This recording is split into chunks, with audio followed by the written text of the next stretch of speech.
কুষ্টিয়া জেলার মাঠে মাঠে এখন সবুজ ধানের গাছ দোল খাচ্ছে। এরই মাঝে সোনালী ছড়ারুকি ঘরে তোলার অপেক্ষায়।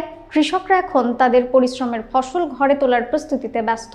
বিস্তারিত দেখুন মঞ্জুরুল ইসলামের তথ্যচিত্রে। কৃষি সম্প্রসারণ অধিদপ্তরের কর্মকর্তারা জানান, বড় কোনো প্রাকৃতিক দুর্যোগ না হলে এবার কৃষকদের মুখে তৃপ্তির হাসি ফুটবে। তবে বছরের শুরুতে গঙ্গা কপোতাক্ষ সেচ প্রকল্পের আওতাধীন এলাকার কৃষকরা পানি সেচ সুবিধা না পাওয়ায় নির্ধারিত লক্ষ্যমাত্রা অর্জিত হয়নি। এরপরও ধীরে ধীরে সেচ সুবিধা পাওয়ায় কৃষকরা স্বস্তি পেয়েছেন। জিকে প্রকল্প থেকে শুষ্ক মৌসুমেও পর্যাপ্ত পানি সরবরাহ পাওয়ায় সেচ খরচও কমে এসেছে। ফলে ৩ মৌসুমে সেচ সুবিধা পেয়ে ধানের আবাদ বেড়েছে। আবহাওয়া অনুকূলে থাকায় কৃষি বিভাগ আশা করছে এবার 12 ধানে বাম্পার ফলন হবে।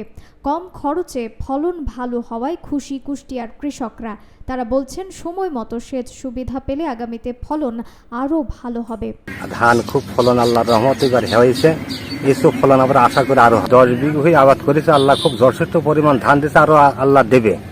মিরপুর উপজেলাতে এই বছর গরু চাষের লক্ষ্যমাত্রা ছিল ৯,৭৪০ হেক্টর। আমাদের কিছু পরিমাণ বাকি ছিল লক্ষ্যমাত্রা অর্জন করতে। আমরা যদি সময় মতো জিকে ক্যানেলের পানিটা পেতাম তাহলে হয়তো এটা সম্ভব ছিল। এরপরও কিছু প্রগতিশীল এবং উদ্যোক্তা ধরনের কৃষক আশা করছি যে আশানুরূপ ফলন এবারের বড় মৌসুমে আমাদের কৃষকরা পাবে এবং কৃষকরা লাভবান হবে।